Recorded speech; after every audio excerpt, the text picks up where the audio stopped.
Hello MSc final students. हम जो organic synthesis second वाला पेपर पढ़ रहे थे उसमें ऑर्डर ऑफ इवेंट्स हम लोगों ने around four order of events हम लोगों ने कर लिए थे। आज मैं उसी के आगे ऑर्डर ऑफ इवेंट शुरू करती हूँ। ये अपना लेक्चर नंबर 5 रहेगा और ऑर्डर ऑफ इवेंट नंबर 5 है अपना। अब बच्चों यहाँ पर अगर हम ऑर्डर ऑफ इवेंट 5 की मैं बात करूँ तो आपको कुछ अगर इस तरीके का कोई टारगेट मॉलिक्यूल दिया हुआ है तो सबसे पहले हमें कंडीशन क्या है, ऑर्डर ऑफ इवेंट 1 पे चलते हैं कि मॉलिक्यूल को, टारगेट मॉलिक्यूल को देखिए, पहचानिए क्या कुछ उसमें हमें लैब में अवेलेबल मॉलिक्यूल है क्या। अगर ऐसा कुछ भी नहीं है तो फिर आगे बढ़ना है। तो सबसे पहली बात है कि हम यहाँ पर मॉलिक्यूल को देखते हैं। पूरा मॉलिक्यूल हमें लैब में इजीली अवेलेबल नहीं है, हमें डिस्कनेक्शन करना पड़ेगा। अब आपको मैंने टर्मिनोलॉजीज पढ़ा दी हैं। रेट्रोसिंथेसिस जिसमें एफजीआई और डिस्कनेक्शन दोनों शामिल होंगे उसको हम रेट्रोसिंथेसिस कहते हैं। यहां मैं एफजीआई प्रोसेस भी अप्लाई करवाऊंगी, है ना, इसलिए मैंने यहां पर रेट्रोसिंथेसिस दिए। हम लोगों ने अभी तक ओवरऑल डिस्कनेक्शन या रेट्रो 11 कर चुके हैं, ये अपनी 12th रहेगी। ठीक है, ऑर्डर ऑफ इवेंट नंबर 5 है और रेट्रो अपनी कौन सी चल रही है, 12th। ये सब ऑर्डर ऑफ इवेंट्स मैं रिपीटेडली बार बार यही कहती हूँ कि इंपॉर्टेंट है, तो प्लीज इनको ध्यान रखिएगा, है ना। अब बात आती है कि यहाँ पर डिस्कनेक्शन करना है। तो बच्चों अपना सेकंड था तो कि कोई मॉलिक्यूल में अगर डिस्कनेक्शन करना मुश्किल हो तो हम वहीं के वहीं रिएक्शन रोक देते हैं, ऐसा कुछ भी नहीं है। थर्ड अपना क्या कहता था कि जो कंपाउंड्स या मॉलिक्यूल्स वहां जुड़े हुए हैं या ग्रुप जुड़े हुए हैं उनकी एडिशन देखिए, वो किस तरीके से जुड़े हुए हैं, उनकी पोजीशंस क्या क्या है। तो बच्चों यहाँ पर देखो, बेंजीन रिंग पे क्लोरीन जुड़ा हुआ है और CCl3 जुड़ा हुआ है। दोनों की पोजीशन एक दूसरे के रेस्पेक्ट में कैसी है बच्चों, पैरा पोजीशन पे है। तो हमारा जो ऑर्डर ऑफ इवेंट है वो मेनली किसके ऊपर डिपेंड है, एफजीआई के ऊपर डिपेंड है। किसके ऊपर डिपेंड है, एफजीआई। एफजीआई से वर्ड से आप समझते ही हैं, फंक्शनल ग्रुप इंटर कन्वर्जन। अब बात आती है कि ये एफजीआई से इसका क्या रिलेशन है।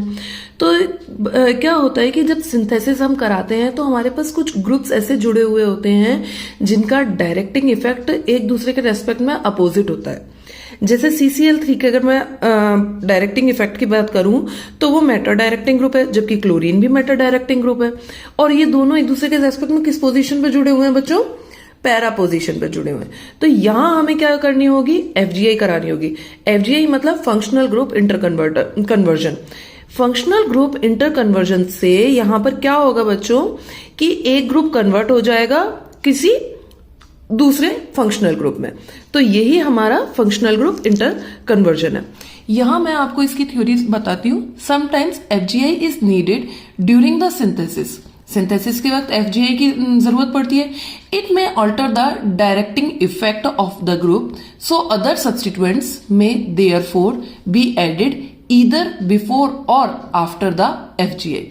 क्या कह रहा है ये कि ये क्या करता है, डायरेक्टिंग इफेक्ट जो है, डायरेक्टिंग इफेक्ट अपना क्या ऑर्थो मेटा पैरा है उसको चेंज कर देता है, तो ताकि जो अदर सब्स्टिट्यूएंट्स है वो इजीली ऐड हो सके बिफोर या आफ्टर एफजीआई के बाद। That depends upon the nature of the target molecule. अब मान लीजिए अगर आपको, अब हमें फंक्शनल ग्रुप इंटर कन्वर्ट करना है तो कैसे कर सकते हैं। CH3 कैसा है, ऑर्थो पैरा डायरेक्टिंग है, उसको हम एसिड में कन्वर्ट कर सकते हैं मेटा, और एसिड कैसा है, मेटा डायरेक्टिंग ग्रुप में। By the process of sulphuric acid के साथ रिएक्शन करा दे CH3 की, कुछ भी करा दे, तो ये हमारा, ये मैंने पूरी प्रोसेस दे रखी है ताकि आपको सिंथेसिस में भी इजीली अवेलेबल हो। CH3 again ortho para directing है, इसको मेटा डायरेक्टिंग में करना है, एल्डिहाइड में चेंज करना है, तो उसके लिए किस चीज की जरूरत पड़ेगी। इसी तरीके से CH3 को CCl3 में मेटा डायरेक्टिंग ग्रुप में चेंज करना है तो किस प्रोसेस के थ्रू कर सकते हैं। इसी तरीके से CH3 को CF3 में कन्वर्ट करना है तो ये मेटा डायरेक्टिंग हो गया अपना by the process of SBF5। इसी तरीके से NO2 को, अगर NO2 कैसा है, मेटा डायरेक्टिंग है, इसको ऑर्थो पैरा डायरेक्टिंग में कन्वर्ट करना हो तो 10HCl की प्रेजेंस में हम कर सकते हैं। ये अपनी हो गई एफजीआई की प्रोसेस। इसकी रेट्रो मैं यहां आपको समझाती हूं बच्चों। तो देखो जैसे ये है, अब दोनों एक दूसरे के क्या है, पैरा पोजीशन पे लगे हैं, मेटा डायरेक्टिंग ग्रुप है, तो हम क्या करेंगे, इसके ऊपर सबसे पहले एफजीआई लगाएंगे। एफजीआई लगाएंगे तो क्या होगा, ये CCl3 को हम CH3 में कन्वर्ट कर सकते हैं। अभी मैंने आपको टेबल में ये दिखाया, ये देखिए CH3 को PCl5 और Cl2 की प्रेजेंस में रिएक्शन कराएंगे तो CCl3 में कन्वर्ट हो जाएगा। तो CCl3 के ऊपर अगर हम FGI अप्लाई करेंगे तो वो CH3 में कन्वर्ट हो सकता है। तो यहां हम यही करेंगे। हमारे पास ये रिंग है, ये क्लोरीन और ये CH3 है ना। अब क्या हो गया, CH3 कैसा है, और तो पैरा डायरेक्टिंग ग्रुप है, तो यानी कि पैरा पोजीशन पर क्लोरीन हम इजीली जोड़ सकते हैं by the process of chlorination. तो क्लोरीनेशन वाली प्रोसेस से कार्बन क्लोरीन का मैंने बॉन्ड तोड़ा है। कौन सी प्रोसेस रही है बच्चों, क्लोरीनेशन प्रोसेस रही है ना। तो बॉन्ड ब्रेक करेंगे हम, यहां क्या मिल जाएगा, ये हमें मिलेगा CH3 और क्लोरीन हमारा बाहर निकल गया है ये, है ना। और अब देखो बच्चों, टॉल्यूइन तो आपको मार्केट में इजीली अवेलेबल है, पर फर्दर अगर आप फिर भी रिएक्शन करना चाहते हैं तो हम कर सकते हैं। क्या करेंगे, कार्बन कार्बन बॉन्ड ब्रेक कर देंगे, बेंजीन रिंग मिल जाएगी और मिथाइल क्लोराइड मिल जाएगा, है ना। फ्रीडल क्राफ्ट रिएक्शन एल्काइलेशन करा सकते हैं इजीली। सिंथेसिस इसकी देखो, समझने की कोशिश करो। लास्ट में हम लोगों ने क्या करा, बेंजीन रिंग और CH3Cl था ना, एल्काइल हैलाइड था। फ्रीडल क्राफ्ट एल्काइलेशन करा देंगे हम लोग, CH3Cl AlCl3 की प्रेजेंस में होगी रिएक्शन अपनी, क्या देगी हमको, टॉल्यूइन देगी। इस टॉल्यूइन की रिएक्शन Cl2 के साथ AlCl3 की प्रेजेंस में करा देंगे, तो क्या मिलेगा हमको, CH3 और यहां पर Cl मिल गया, पैरा पोजीशन पे मिल गया। अब मुझे क्या करना है, ये CH3 की जगह, ये तो मेरा टारगेट मॉलिक्यूल है नहीं, मुझे तो अभी तक यहां पर कंडीशन होगी, पर मुझे टारगेट मॉलिक्यूल में FGI करवाना है ताकि ये CCl3 में कन्वर्ट हो जाए। तो उसके लिए हम क्या कर सकते हैं, PCl5 और Cl2 के साथ इसकी रिएक्शन करा देंगे, तो हमारा जो टारगेट मॉलिक्यूल है हमको इजीली मिल जाएगा। तो हमारी ये रिएक्शन ओवरऑल हो चुकी है इजीली। अब नेक्स्ट हम आगे बढ़ते हैं। नेक्स्ट इसी की तरीके से एक और रेट्रो देख लेते हैं, इसी में फंक्शनल ग्रुप इंटरकन्वर्जन हुआ मेन यहां पर उसी तरीके से। फॉर एन एग्जाम्पल, ये अभी भी हमारी इवेंट नंबर 5 चल रहा है, इसकी रेट्रो, और इसमें जो रेट्रो सिंथेसिस कर रहे हैं हम, अब कौन सी आ गई अपनी, 13 हो गई। एल्डिहाइड ग्रुप है और नाइट्रो ग्रुप जुड़ा हुआ है, दोनों कैसे हैं, मेटा डायरेक्टिंग ग्रुप है, और एक दूसरे के रेस्पेक्ट में कैसे जुड़े हुए हैं, पैरा पोजीशन पे जुड़े हैं, यानी कि हमें FGI करानी पड़ेगी। एल्डिहाइड को हम CH3 में इजीली कन्वर्ट कर सकते हैं, है ना। तो हम यहां पर FGI अप्लाई कर देते हैं, तो एल्डिहाइड किस में कन्वर्ट हो जाएगा, मिथाइल ग्रुप में, CH3 में, और NO2 ये जुड़ा हुआ है, ठीक।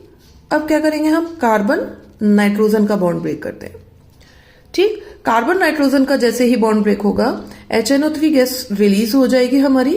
HNO3 NO2 माइनस का जो बनता है अपना, यहां इसकी अगर मैं बात करूं तो ये HNO3 सिंथेटिक इक्विवेलेंट प्रोड्यूस करेगा, इसका सिंथेटिक इक्विवेलेंट HNO3 रहेगा, ठीक है। और फर्दर अगर हम इसकी रिएक्शन फर्दर आगे कराना चाहे तो अभी सेम करवाई थी, कार्बन कार्बन का बॉन्ड ब्रेक होगा, इधर मिथाइल क्लोराइड बनेगा और यहाँ बेंजीन रिंग बन जाएगी। पर हमें कराने की नीड नहीं है, क्यों, क्योंकि मार्केट में टॉल्यूइन हमें इजीली अवेलेबल है। इसकी अगर मैं सिंथेसिस कराना चाहूं,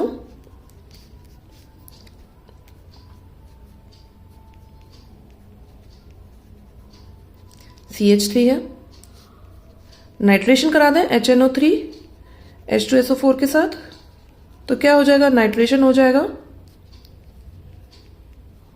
ये CH3 है, ये यहाँ NO2 जुड़ गया अपना, इजीली जुड़ गया। अब क्या करा है हम लोग, मेरे को ये CH3 की जगह एल्डिहाइड चाहिए हम लोगों को, है ना बच्चों। तो एल्डिहाइड चाहिए, तो ये एल्डिहाइड में कन्वर्ट किस प्रोसेस से हो सकता है, हमें मेटा डायरेक्टिंग ग्रुप चाहिए। तो यहां पर क्या रहेगा, अगर आप लोगों को ध्यान हो तो इटार्ड रिएक्शन जो होती है अपनी, इटार्ड रिएक्शन CrO2 Cl2 के साथ हम इसकी अगर रिएक्शन कराएंगे तो ये हमारा CH3 मिथाइल ग्रुप एल्डिहाइड में कन्वर्ट हो जाएगा और हमें टारगेट मॉलिक्यूल मिल जाएगा।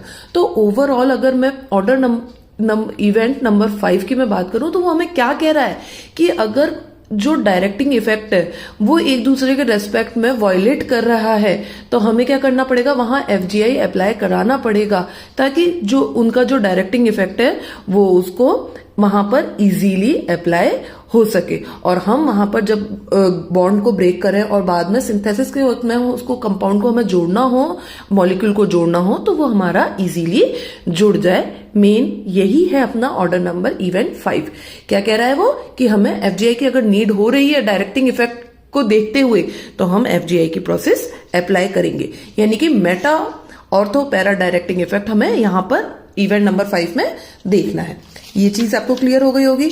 अब मैं इवेंट नंबर 6 की तरफ बढ़ती हूं, है ना। अब यहां तक तो हो गया ये अपना कंप्लीट, है ना।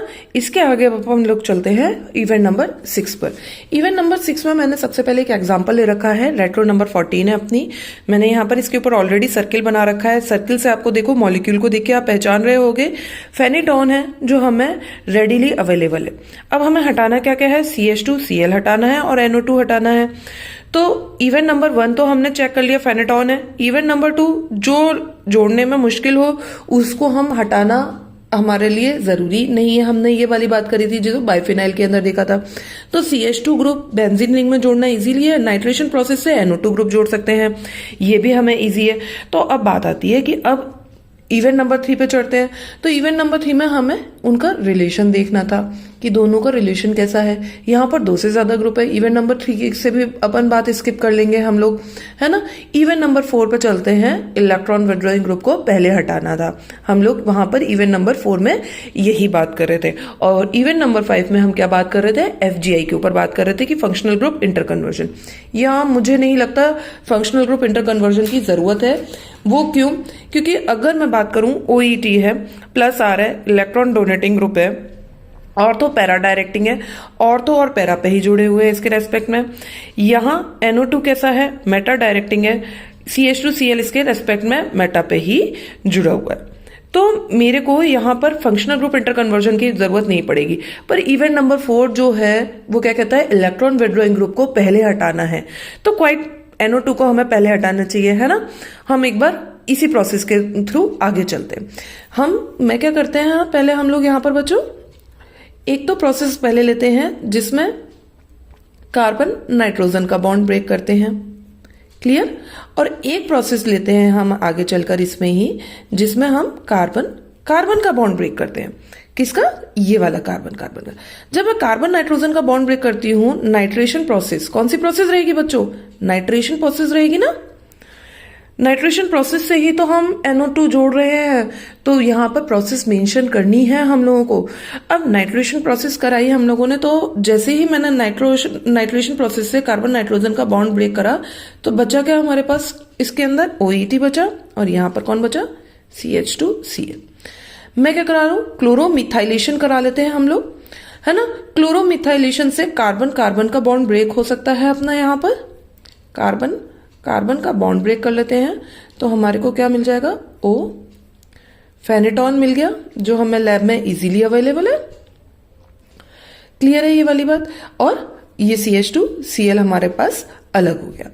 अब बात आती है, अगर मैं यहां पर ये प्रोसेस लेती हूँ, यानी कि CH2 और कार्बन का बॉन्ड ब्रेक करती हूं, बेंजीन रिंग का कार्बन और ये CH2 का कार्बन का बॉन्ड ब्रेक करते हैं, तो क्या रहेगा, मैंने यहां पर अब इस प्रोसेस में ये वाला बॉन्ड यहां पर ये ब्रेक करा है, इस प्रोसेस में हम ये वाला स्टेप ले रहे हैं, है ना। तो क्या होगा,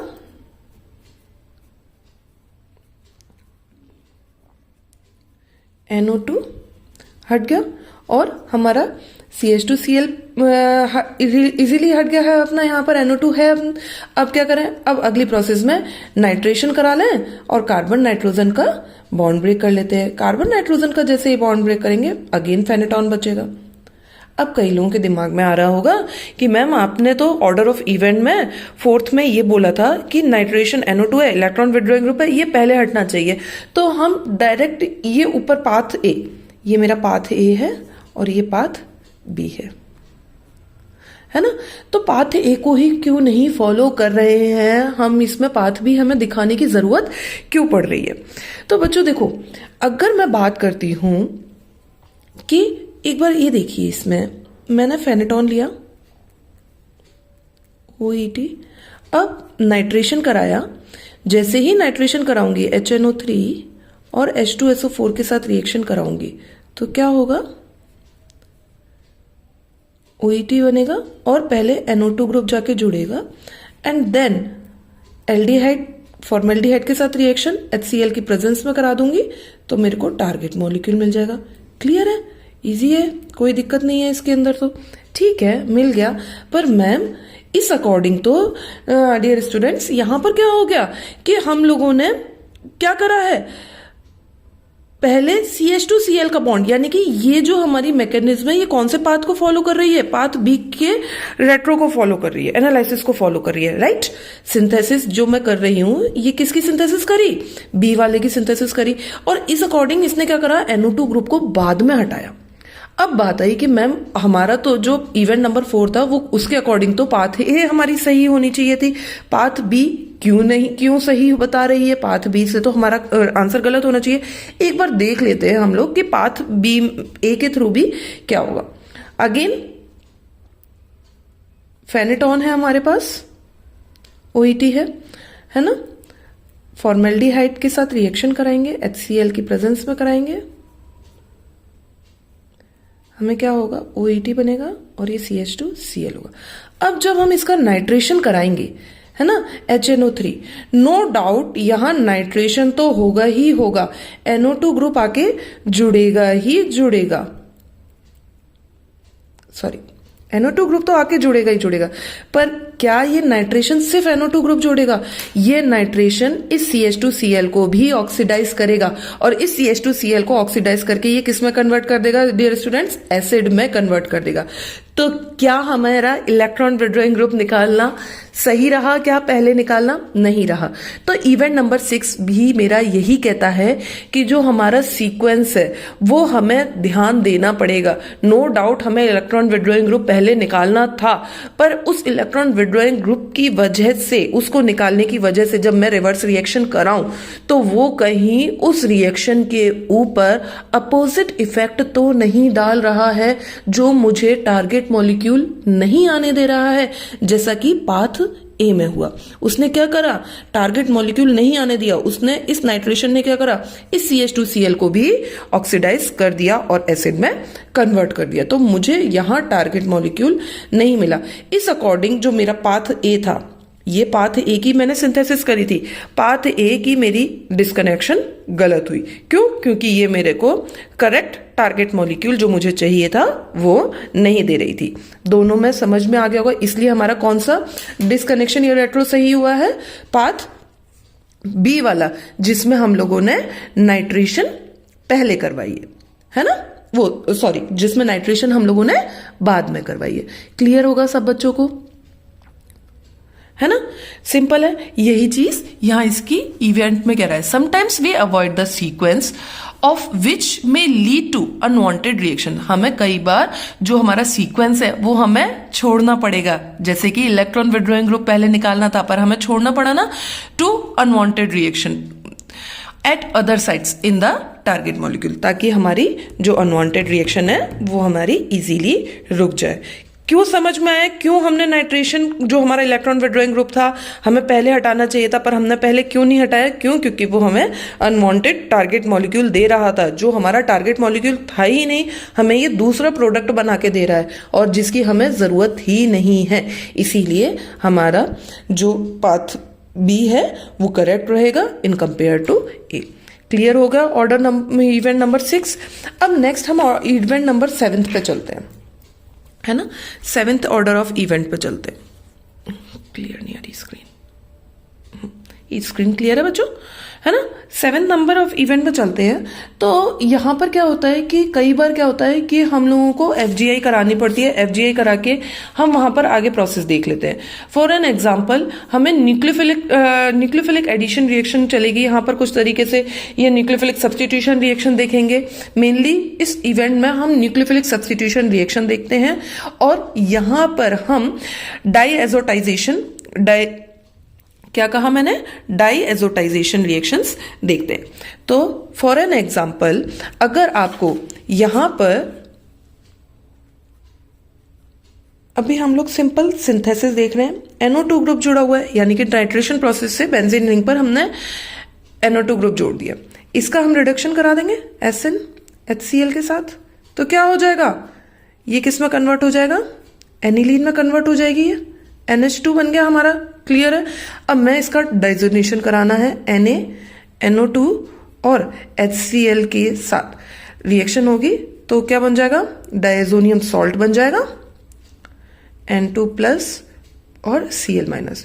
अगर किसी को ये रिएक्शन नहीं समझ में आ रही है तो इसका पूरा मैकेनिज्म मेरे ही चैनल पे मैंने नेम रिएक्शन में दे रखा है, वहां पर से आप देख सकते हैं, ठीक है। मैं उसका लिंक यहाँ पर इसके डिस्क्रिप्शन में भी ऐड कर दूंगी।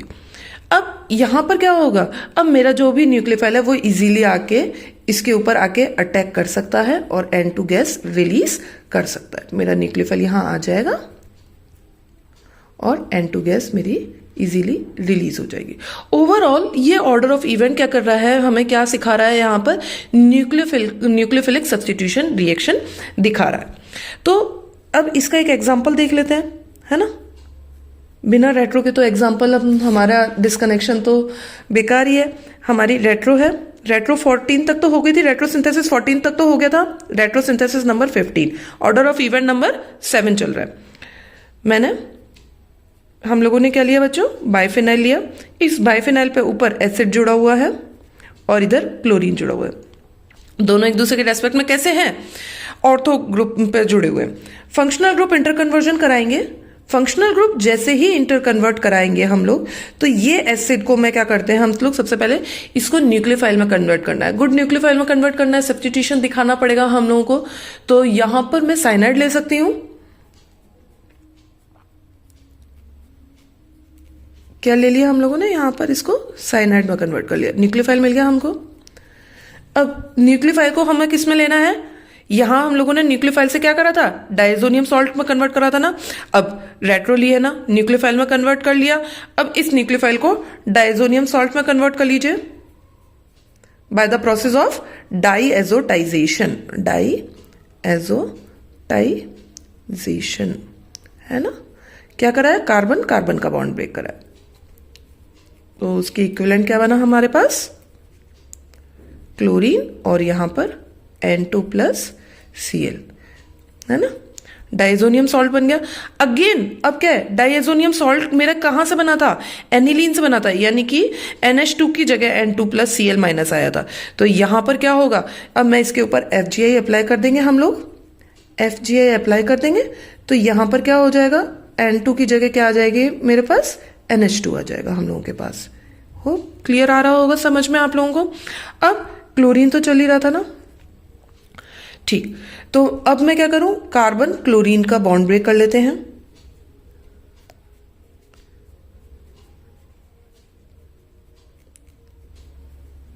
ये NH2 रहेगा। क्या करा है हम लोगों ने, कार्बन और क्लोरीन का बॉन्ड ब्रेक करा है, NH2 रह गया। अगेन FGI करवेंगे हम लोग। FGI क्यों करेंगे भाई, NH2 नहीं मिल रहा है, यहां पर NH2 कहां से लिया हम लोगों ने, NO2 के थ्रू लिया ना। तो NO2 नाइट्रेशन के प्रोसेस से NO2 हो जाएगा हमारे पास, है ना। अब क्या करें, बाइफिनाइल हमें मार्केट में इजीली अवेलेबल है भाई, डिस्कनेक्शन तो हम इजीली कर लेंगे, नो डाउट। डिस्कनेक्शन नहीं कर पाए ऐसी बात नहीं है, डिस्कनेक्शन तो हम लोग कर लेंगे एंड बाइफिनाइल रिंग को तोड़ भी लेंगे और 2 बेंजीन रिंग बना भी लेंगे। पर इन 2 बेंजीन रिंग को बाइफिनाइल में कन्वर्ट करना क्वाइट मुश्किल रहता है। और दूसरी बात, बाइफिनाइल हमें मार्केट में इजीली मिलती है, तो हम इसका डिस्कनेक्शन नहीं करेंगे। क्यों, क्योंकि सिंथेसिस के वक्त 2 बेंजीन रिंग को बाइफिनाइल में करना, यानी कि उन 2 बेंजीन रिंग को जोड़ना थोड़ा लॉन्ग प्रोसेस रहता है और डिफिकल्ट प्रोसेस रहता है, इसीलिए हम ये रिएक्शन को यहीं रोक देते हैं। ये चीज आपको समझ में आई होगी। यहां पर हमने क्या सीखा है, इवेंट नंबर 7 में न्यूक्लियोफिलिक सब्स्टिट्यूशन रिएक्शन देखी है मेनली, और मेनली किसके ऊपर देखी है, डाइएजोटाइजेशन के ऊपर देखी है, ठीक। एक अलग से ही डाइएजोटाइजेशन की प्रोसेस को इवेंट नंबर 7 में जोड़ दिया है। क्लियर हुआ होगा स्टूडेंट्स। इसकी सिंथेसिस देख लेते हैं हम लोग, है ना। ये मैंने यहां पर लिख रखा था, देखिए, many groups can be added by nucleophilic substitution on a diazonium salt made from an amine. Clear है, यही हमारा टारगेट मॉलिक्यूल था, रेट्रो नंबर 15 थी। इसी की अब सिंथेसिस देखनी है, सिंथेसिस देखते हैं।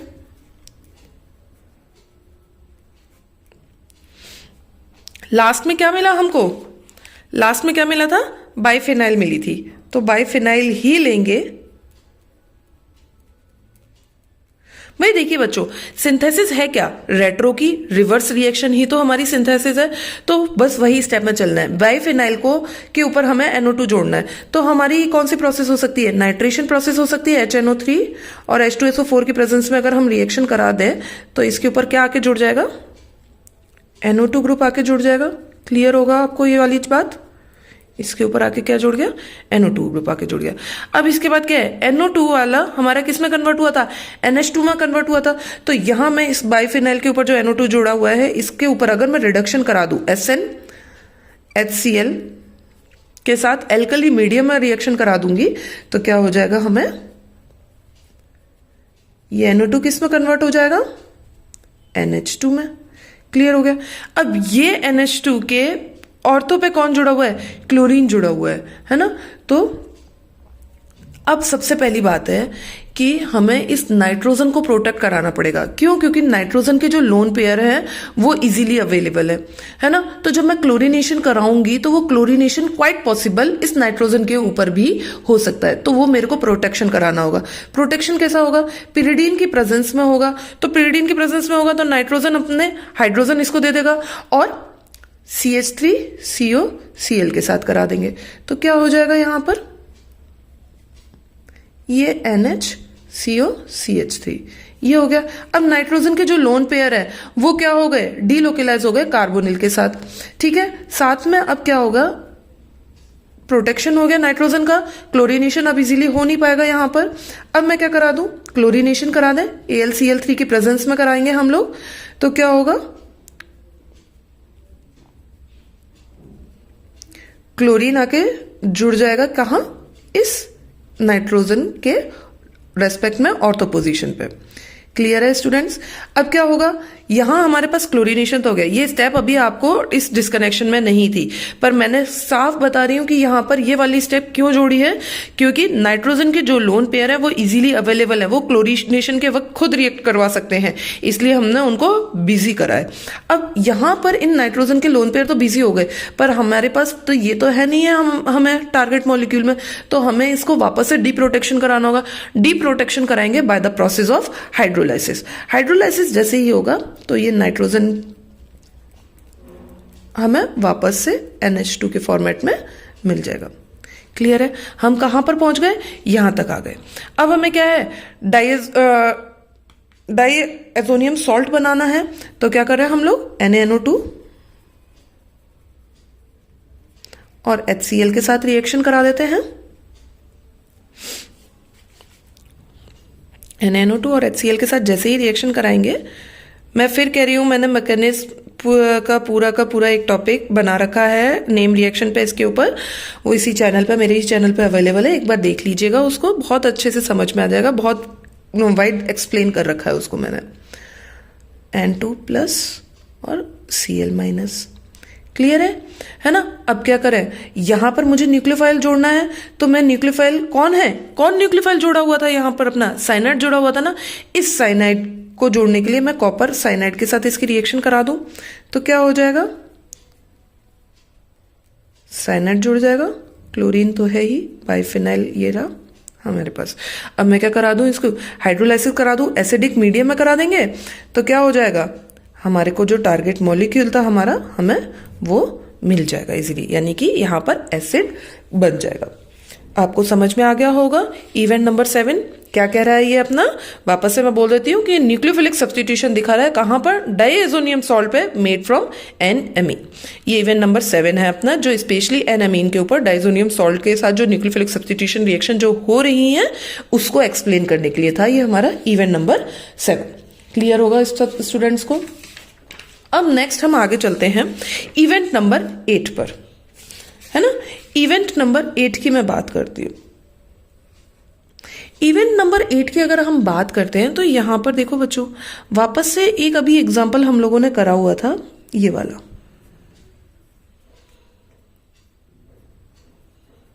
CHO NO2 दोनों कैसे हैं? मेटा डायरेक्टिंग ग्रुप है, एक दूसरे के रेस्पेक्ट में किस पर जुड़े हुए हैं? पैरा पोजीशन पर जुड़े हुए हैं। तो इवेंट नंबर 8 और इवेंट नंबर 9 क्वाइट सिमिलर हैं, है ना।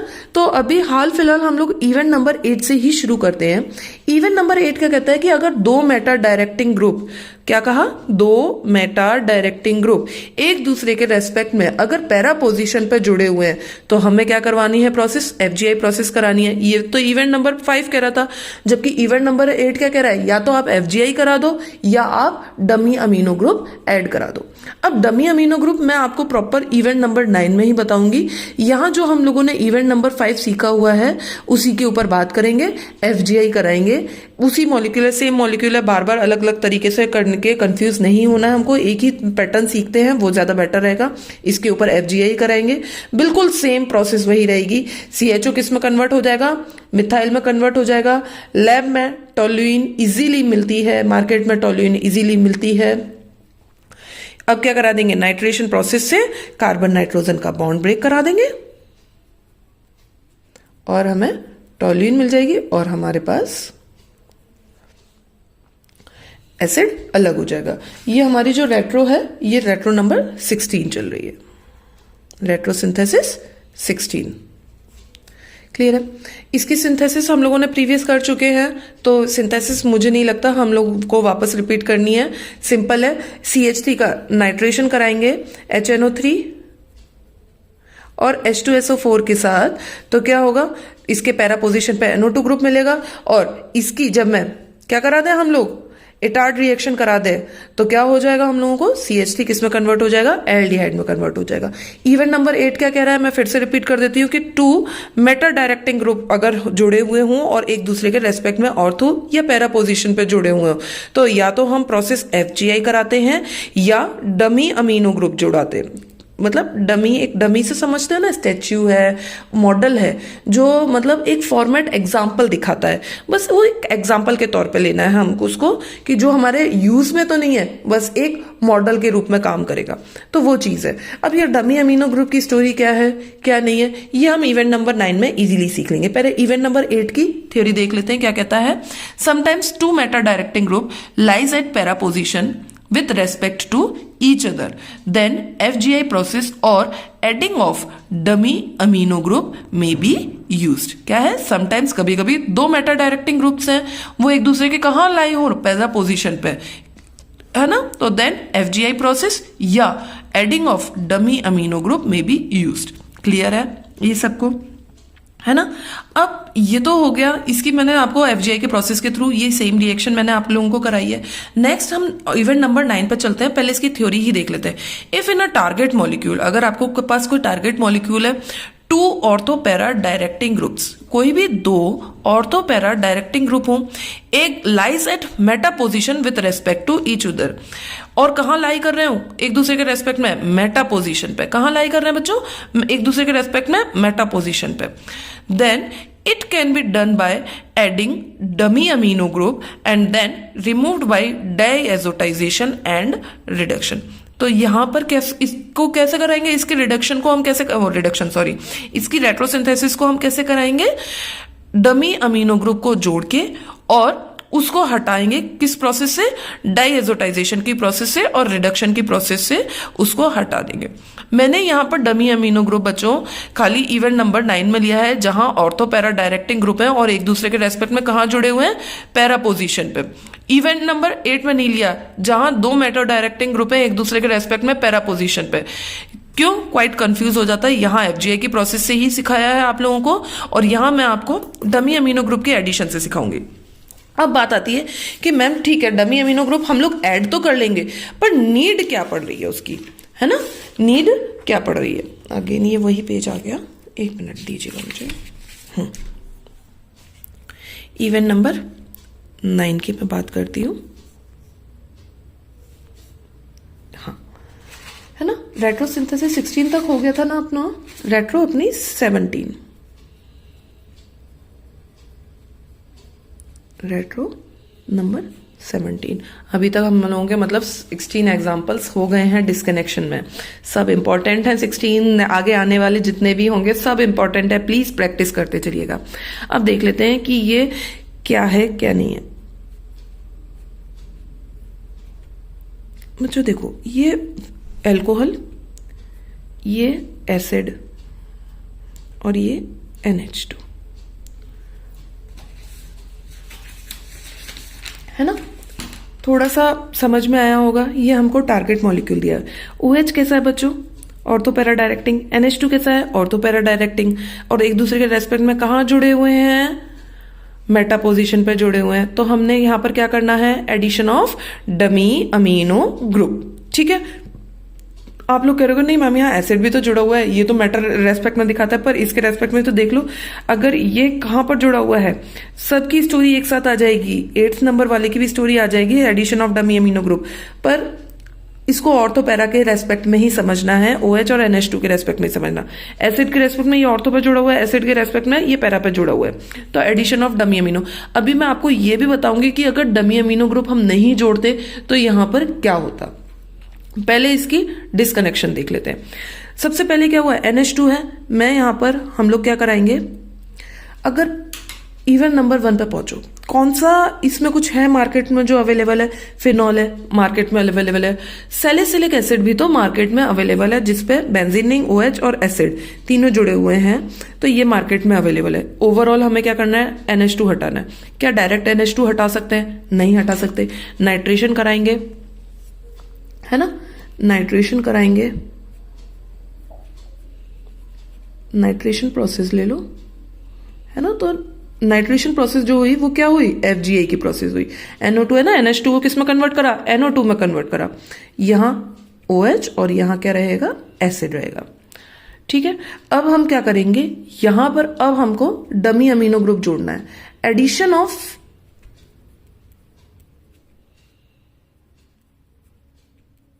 Dummy amino group. अब बात आती है बच्चों कहां जुड़ेगा। तो बेटा देखो, OH के रेस्पेक्ट में, OH कैसा है? ऑर्थो पैरा डायरेक्टिंग है। OH के रेस्पेक्ट में यहां इसका ये ऑर्थो है और ये पैरा है। अमीनो ग्रुप यहां जुड़ना चाहिए था। ठीक है। अब बात आती है कि NO2 के रेस्पेक्ट में कहां जुड़ेगा डमी अमीनो ग्रुप, उसकी मैं बात करूं तो NO2 कैसा है? इलेक्ट्रॉन विड्रॉइंग ग्रुप है। वो कौन सी पोजीशन पे देगा? मेटा पोजीशन पे देगा। यहां जुड़ना चाहिए। ठीक है। एसिड के रेस्पेक्ट में कहां जाएगा बच्चों? भाई ये एसिड भी तो कैसा है? मेटा डायरेक्टिंग ग्रुप है। ये कहां पर देगा? मेटा पोजीशन पे देगा। इसका मेटा कौन सा है? ये एक तो ये है और दूसरा मेटा कौन सा है? ये। तो प्रायोरिटी कहां ज्यादा इंक्रीज हो रही है? ऑब्वियसली एक इस साइड पे इंक्रीज हो रही है और एक इस साइड पे इंक्रीज हो रही है। इन दोनों में से हम किसी भी साइड पे डमी अमीनो ग्रुप जोड़ सकते हैं। समझ में आया होगा कि हमने कहां डमी अमीनो ग्रुप जोड़ना है और क्यों जोड़ना है, वो अभी समझ जाओगे आप लोग क्यों जोड़ना है, पर कहां जोड़ना है वो आप लोगों को समझ में आया होगा, है ना। NO2 और मैंने डमी अमीनो ग्रुप यहां जोड़ दिया। आप चाहे तो इस पोजीशन पे भी जोड़ सकते हैं, ऐसे कोई कंपलसरी नहीं कि मैम उधर ही जोड़ना है। ठीक है। अब मैं क्या कर दूं, नाइट्रेशन की प्रोसेस कराई दी थी हम लोगों ने, कार्बन नाइट्रोजन का बॉन्ड ब्रेक कर दें NO2 by the process of nitration. क्या हो गया? ये हो गया NH2 OH और ये हो गया एसिड। क्लियर है। अब अगेन मैं FGA हम लोग क्या कराएं? FGA की प्रोसेस कराएं।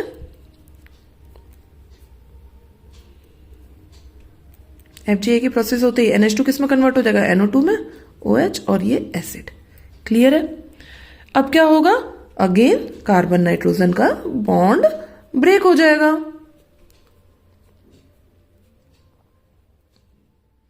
और क्या बचेगा हमारे पास? OH और यहां एसिड। सैलिसिलिक एसिड मिल गया, मार्केट में इजीली अवेलेबल है, तो हम रिएक्शन को यहीं रोक देंगे। अब इसकी सिंथेसिस देखते हैं, है ना। सिंथेसिस देखते हैं तो यहां पर जब हम बात करेंगे तो पहले मैं तो इसकी सिंपल सिंथेसिस आपको बताती हूं, है ना। फिर उसके रिगार्डिंग हम आगे बात करेंगे कि यहां पर डमी अमीनो ग्रुप जोड़ा क्यों, अगर नहीं जोड़ते तो क्या हो सकता था, उसकी बात हम आगे करेंगे। पर पहले हम इसकी सिंथेसिस देखते हैं। सिंथेसिस में जब हम बात करेंगे इसकी, तो पहले तो ये देखो सैलिसिलिक एसिड है, ये आपको क्या मिल गया? सैलिसिलिक एसिड मिल गया।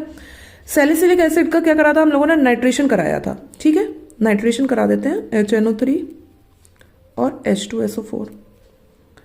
तो क्या होगा भाई? नाइट्रेशन होगा, NO2 ग्रुप आके जुड़ेगा। अब आप लोग कह रहे होगे मैम यहां पर ही क्यों जुड़ा, जिस किसी को नहीं समझ में आया भाई जरूरी नहीं है ना हर किसी को ये वाली बात पता हो। तो OH है, OH की कैसा डायरेक्टिंग ग्रुप है, ऑर्थो और पैरा डायरेक्टिंग ग्रुप है। तो इसका ऑर्थो ये हो गया, दूसरा ऑर्थो गिरा हुआ है, पैरा पोजीशन यहाँ हो गई, है ना। एसिड है, एसिड कैसा है, मेटा डायरेक्टिंग ग्रुप है, इसका मेटा ये पोजीशन है और ये पोजीशन है, ठीक है। तो हम NO2 कहीं भी जोड़ सकते हैं। हम लोगों ने कहाँ पर रिएक्शन करा रखी है, यहाँ OH के ऑर्थो पे करा रखी है, ना कि पैरा पे। तो यहाँ पर भी मैं NO2 को OH के ऑर्थो में ही जोड़ेंगे हम लोग, है ना। ऑर्थो डायरेक्टिंग रिएक्शन करवाते हैं हम लोग। NO2 जोड़ दिया, इसका रिडक्शन करा दो SnHCl के साथ, तो क्या बन जाएगा आपका NH2 बन गया। ये OH है ही और ये आपके पास एसिड है। क्लियर है, इतना इजी हो गया। अब क्या करा दें, अगेन नाइट्रेशन कराते हैं। क्लियर, HNO3 और H2SO4 के साथ। अब बात आती है कि अगेन जब नाइट्रेशन कराते हैं तो मैम ये तो था ही, NO2 ग्रुप आके जुड़ना है बच्चों। अब NO2 ये कहाँ जाके जुड़ेगा उसकी बात करते हैं। अगेन देखते हैं भाई, OH कैसा ग्रुप है आपका, ऑर्थो पैरा डायरेक्टिंग, इसकी ऑर्थो गिरी हुई है, पैरा पोजीशन वैकेंट है, पैरा पे आके NO2 जुड़ सकता है, ठीक है। NH2 कैसा है, ऑर्थो पैरा डायरेक्टिंग है, ठीक है, इसकी एक ऑर्थो पोजीशन गिरी हुई है, दूसरी ऑर्थो ये रही, और दूसरी ऑर्थो तो गिरी हुई है। अब बच्चों, अब NH2 के रेस्पेक्ट में ये तो आपका ऑर्थो हो गया, दूसरा ऑर्थो गिरा हुआ है, पर पैरा पोजीशन पे अटैक हो सकता है, ठीक है ना। अब एसिड के रेस्पेक्ट में देखो, मेटा पोजीशन कौन सी बच्चों, ये वाली है ना, यहां अटैक हो सकता है। अब बात आती है कि जब हम नाइट्रेशन करा रहे हैं तो यहां कराएंगे, ऑब्वियसली बात है, पर हमारी जो रिएक्शन हुई तो इसीलिए ये जो आपका एडिशन ऑफ जो डमी अमीनो ग्रुप हुआ वो इसी वजह से हुआ, ताकि जो हमारी ये जो रेस्पेक्टिव पोजीशन है हमें ये पोजीशन घेरनी थी, यहां पर हमें एडिशन डमी अमीनो ग्रुप का नहीं कराना था, ठीक है। NH2 के रेस्पेक्ट में ऑर्थो पोजीशन कौन सी है, ये वाली है, तो OH के रेस्पेक्ट में तो होगी नहीं, NH2 के रेस्पेक्ट में होगी। डमी अमीनो ग्रुप की पोजीशन रेस्पेक्ट में हमें देखना है, तो इसके रेस्पेक्ट में बात होगी, या तो इस पोजीशन पे अटैक हो सकता है या इस पोजीशन पे अटैक हो सकता है। तो हमें ऑर्थो पोजीशन पे ही अटैक कराना है, क्योंकि जो हमारी रिएक्शन हुई है वो कहाँ हुई है, ऑर्थो पे हुई है।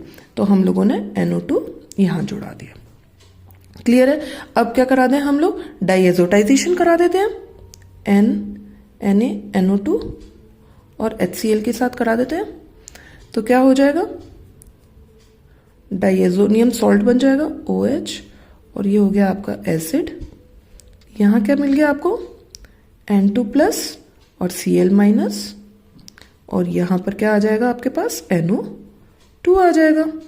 अब क्या करा दें, H3PO2 के साथ रिएक्शन करा देंगे, तो ये डाइएजोनियम सॉल्ट निकल जाएगा, यहां से रिड्यूस हो जाएगा, और आपको क्या मिल जाएगा, OH, ये एसिड है ही आपका, और यहां पर क्या आ जाएगा, NO2, जिसका फर्दर रिडक्शन करा देंगे SnHCl के साथ एल्कली मीडियम में करा देंगे, तो ये NO2 किस में कन्वर्ट हो जाएगा, एमीन में।